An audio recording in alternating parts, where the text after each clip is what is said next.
Good morning student. कैसे हैं आप सभी स्टूडेंट? आज मॉडर्न थिंकर्स में मैं एक नया टॉपिक स्टार्ट करने जा रही हूँ, वेरियर एल्विन। देखिए, वेरियर एल्विन के बारे में आपको पता ही है। आपने जनजातीय समाज के बारे में विस्तार से अध्ययन किया था। जनजातीय समाज की अवधारणा में आपने बहुत काम किया, भारत के संदर्भ में, भारतीय जनजातियों के संदर्भ में। तो आज हम पढ़ने जा रहे हैं वेरियर एल्विन को। स्टूडेंट, वेरियर एल्विन जो थे वो ब्रिटिश मानवशास्त्री थे। आपका जन्म इंग्लैंड में हुआ था और वो कहीं ना कहीं उनका पालन पोषण एक धार्मिक परिवार में हुआ था, क्योंकि उसका रीजन क्या था, उनके जो पिता थे वो चर्च के एक पादरी थे। यहाँ मैंने मेंशन किया है, वो चर्च के एक पादरी थे। इंग्लैंड के एक चर्च में आप बिशप थे।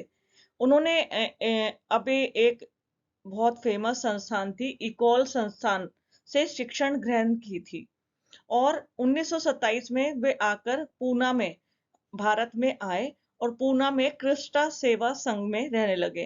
किंतु क्या हुआ, क्रिस्टा सेवा संघ जो थी वो कहीं ना कहीं धर्म के प्रचार और प्रसार से संबंधित है।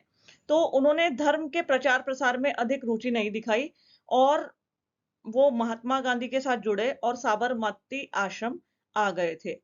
अगर मैं वेरियर एल्विन की बात करूं बच्चों, तो आपने बेंगा और गोंड जनजातियों के साथ अपना बहुत अधिक समय बिताया है, क्योंकि उन्होंने जनजातीय समाज का अध्ययन किया था और कहीं ना कहीं उन्होंने जनजातीय समाज के लिए एक अलग थलग की नीति, ध्यान दीजिएगा यहाँ पे, जनजातीय समाज के लिए आपने एक अलग थलग अलग थलग की नीति इसलिए बोला था। उन्होंने बोला था कि जहां जनजातियां रहती हैं उनको अन्य क्षेत्रों से अलग किया जाए। रीजन था उसका, उनका रीजन था जनजातियों को अपनी भाषा, अपनी संस्कृति, रीति रिवाज, इनको संरक्षित करने का अधिकार है। इसलिए उन्होंने जनजातीय समाज के लिए एक अलग थलग की नीति की सलाह दी थी और उन्होंने कहा था जनजातीय समाज के क्षेत्र में अन्य क्षेत्र लोगों को जाने की अनुमति नहीं दी जानी चाहिए।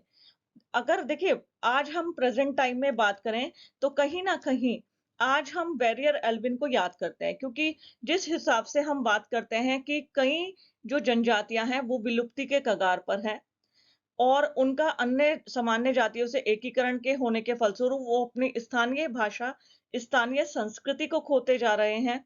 उनके जो रीति रिवाज परंपराएं थी, उनमें कहीं ना कहीं आधुनिकीकरण का बहुत ज्यादा प्रभाव देखा गया।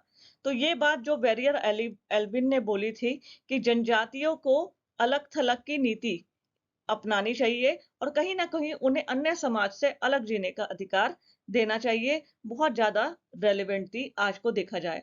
तो यहाँ मैंने बताया सन 1927 में आपने क्रिस्टा, यहाँ देखिए मैंने मेंशन किया है, 1927 में आपने भारत आकर पूना में क्रिस्टा सेवा संघ में रहने लगे थे और उन्होंने धर्म के प्रचार प्रसार में उन्होंने कोई रुचि नहीं दिखाई और वह महात्मा गांधी के साथ साबरमती आश्रम में आ गए थे।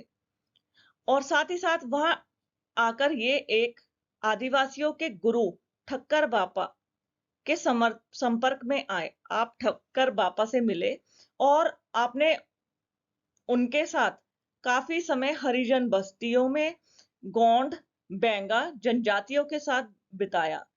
वो सरदार वल्लभ भाई पटेल के संपर्क में भी आए। उन्होंने पटेल के साथ एक्सक्यूज मी उन्होंने सरदार पटेल के साथ बारदोली आंदोलन पर एक किताब लिखी थी, द डिस्टर्ब गुजरात विलेज। आप कहते हैं ना मैडम, जेआरएफ में क्वेश्चन पता नहीं, नेट में ऐसे क्वेश्चन आते हैं जो हमने कहीं पढ़े नहीं है। तो क्वेश्चन मैंने आपसे बार बार रिपीट करी हूँ, कॉन्सेप्चुअल पढ़िए और डिस्क्रिप्टिव पढ़िए। तो जब वो सरदार वल्लभ भाई पटेल के संपर्क में आए, कौन, वेरियर एल्विन जी, तो उन्होंने पटेल के साथ बारदोली आंदोलन जो था सरदार वल्लभ भाई पटेल का, उस पर आपने एक किताब लिखी थी, द डिस्टर्ब गुजरात विलेज, और काफी प्रसिद्धि इस किताब को आपकी मिली थी। वेरियर एल्विन जो थे, सरदार वल्लभ भाई पटेल के साथ जुड़ने के बाद आपने पेशावर के पठान आंदोलन जो हुआ था उसके आधार पर भी आपने एक किताब लिखी थी, the dawn of Indian freedom. उस किताब का नाम था the dawn of Indian freedom यहाँ देख सकते हैं आप, मैंने इसको मेंशन किया है। अपनी एक पुस्तक की रचना की थी। ये किस पे की थी आपने? पेशावर के पठान जो आंदोलन हुआ था।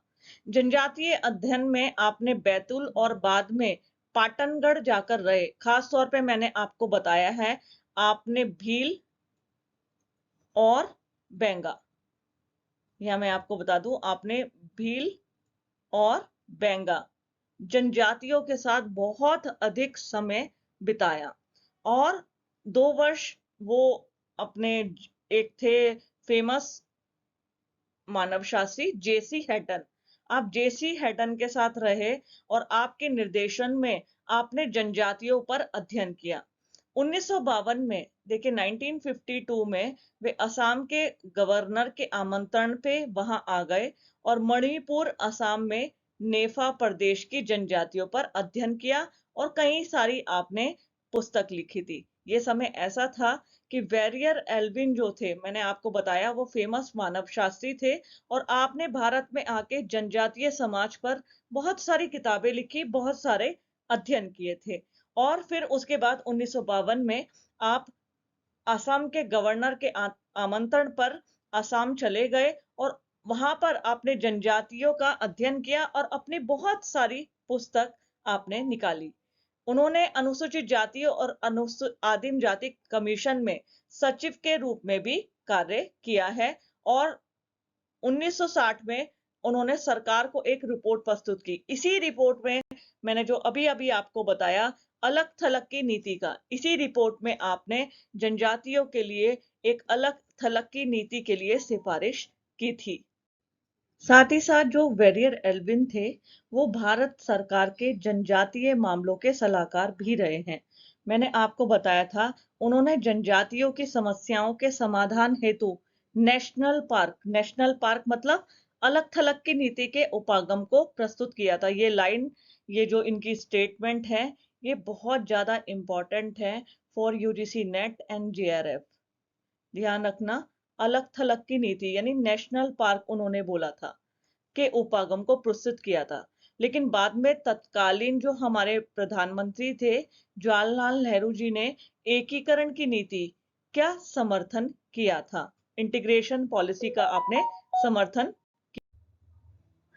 अब ये इंपॉर्टेंट आपकी कुछ किताबें हैं जो आपके फेमस रिसर्च रहे हैं। सबसे पहला है आपने द बेंगा जो कि 1939 में प्रकाशित हुई थी। आपने इस पुस्तक में बेंगा जनजाति के जीवन और परंपराओं का विस्तार से अध्ययन किया था। द बेंगा में बेंगा जनजाति के जीवन और संस्कृति का विस्तार से अध्ययन किया था। फिर आपकी थी द अगरिया जो कि आपने 1942 में लिखी। द एबॉरिजिनल, ये वाली इंपॉर्टेंट किताब है, मैंने ये कंपटीशन एग्जाम में इस क्वेश्चन को फेस किया है। नेक्स्ट उनकी थी मरिया मर्डर्स एंड सुसाइड। उन्होंने ये मरिया के ऊपर ये किताब लिखी थी 1943 में। Myth of the middle India 1947 में आपने ये किताब लिखी थी। The Maria and their Ghotul, उन्होंने मरिया जनजाति और उनकी घोटुल जो संस्था होती है उसके बारे में विस्तार से विवेचना इसमें की थी। नेक्स्ट थी आपकी बोंडो, ठीक है। फिर थी द ट्राइबल, इतनी इंपॉर्टेंट नहीं है जितनी ये है, the tribal art of middle India आपकी अन्य किताब थी जो कि आपने सन 1951 में लिखी थी। फिर थी आपकी the loss of the nerves 1952 में लिखी थी। नेक्स्ट थी आपकी ट्राइबल मिथ ऑफ उड़ीसा जो कि आपने 1954 में लिखी थी। फिर थी आपकी the religion of an Indian tribe, बहुत इंपॉर्टेंट किताब। इसमें खास तौर पर आपने जनजातीय, ये जो थी बहुत इंपॉर्टेंट किताब थी, जनजातीय समाज की संस्कृति और उनके जीवन के बारे में बताया था। द फिलॉसफी ऑफ नेफा, जैसे कि मैंने बताया 1952 में असम के तत्कालीन गवर्नर के द्वारा आपको निमंत्रण दिया गया। निमंत्रण के बाद ये असम गए और असम में निवास करने वाली जनजातियों का अध्ययन किया विस्तार से आपने। और उसी अध्ययन के आधार पर आपने काफी पुस्तकें लिखी थी। उसमें आपकी एक इंपॉर्टेंट बुक है द फिलॉसफी ऑफ नेफा जो कि 1959 में प्रकाशित हुई थी। तो ये है वेरियर एल्विन, और वेरियर एल्विन ने भारतीय जनजातियों के अध्ययन से जुड़े हैं और प्रमुख मानव शास्त्री हैं।